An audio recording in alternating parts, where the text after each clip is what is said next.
شو بتعرف عن سفينة أشباح غير اللي انذكرت بقلب ون بيس مع صاحبنا بوروكو؟ パンツ見せてもらってもよろしいですか بتعريف أبسط هي سفينة مهجورة ما فيها ولا بني آدم وبتفضل الموت على إنه تروح وتكتشفها. في كتير قصص عن سفينة أشباح تم العثور عليها طريقة غامضة، بس هل سمعت بالسفينة الأمريكية ماري سيليست؟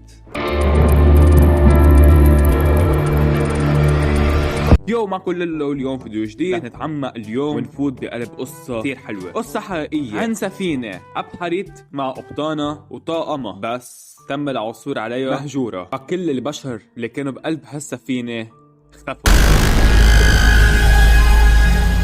In November 1872, during the worst weather since records began, hundreds of vessels were lost or abandoned in the Atlantic. One of these would become a legend. The Mary Celeste, an American registered brigantine, was found 400 miles east of the Azores. She was seaworthy, her cargo intact, and there was food and supplies for 6 months on board. قبل ما أخبركم عن آخر رحلة عملتها ماري سيليست، مفروض نعرف قصة هذه السفينة، قصة طاقمة.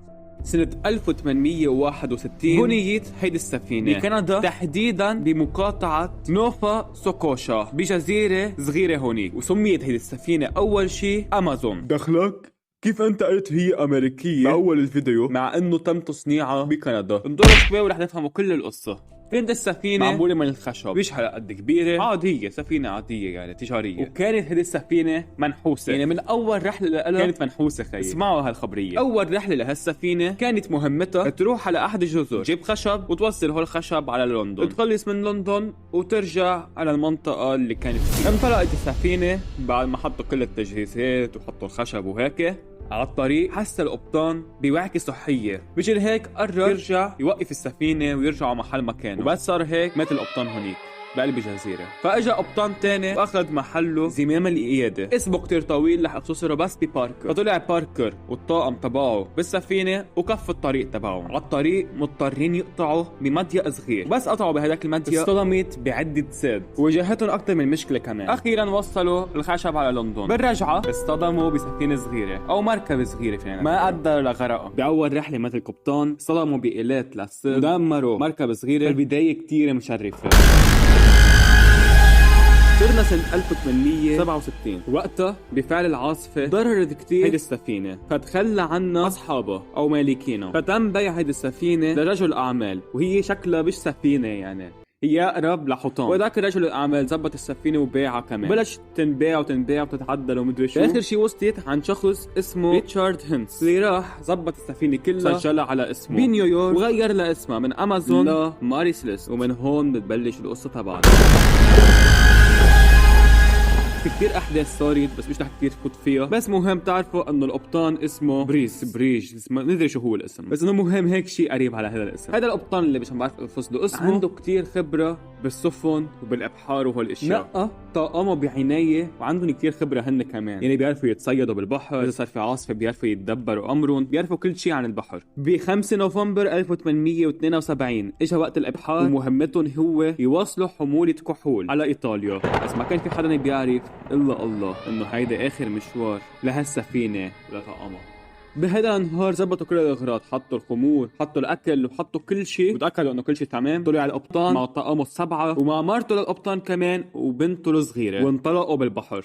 هيدا بس اللي بنعرفه عن الموضوع. فمن بعد انطلاق هذه السفينه لم يعثر على احد من طاقمها ابدا، ولا القبطان ولا طاقمه السبعه ولا مرته ولا بنته الصغيره، كلهم اختفوا. فاللي صار انه كان في سفينه اسمها دي جارشا عم تبحر هيك بالبحر. فجأة بتلاقي السفينة هيك غريبة بعيدة عنها، وبلشوا يتنقصوا عليها هيك بالمنظار. بيلاقوها سفينة عادية ما فيها شيء غلط، بس بيقربوا عليها ما بيلاقوا حدا على سطح السفينة. كان فوق السطح كله خالي وما في ولا صوت. مشان هيك قرر بعض من طاقم دي جارشا انه يطلعوا على هديك السفينه ليكتشفوها. فراحوا بمركب صغيره لهونيك، وبس وصلوا لهونيك بيقروا اسم السفينه على مؤخرتها ماري سيليست.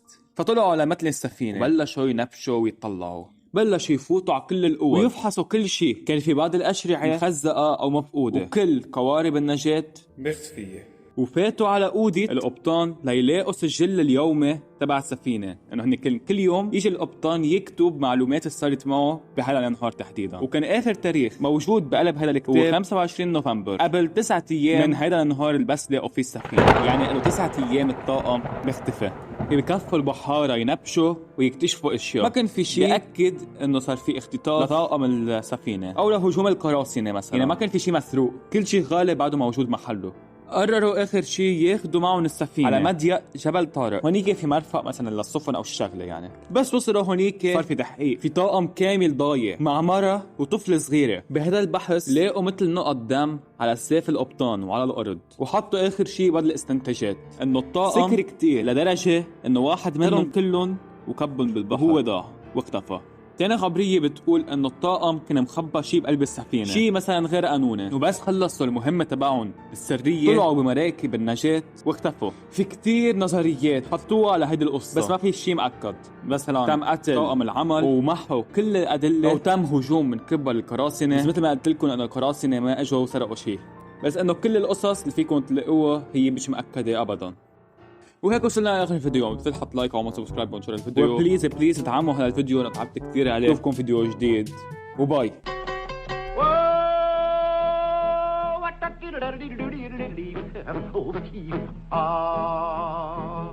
Oh, frog money.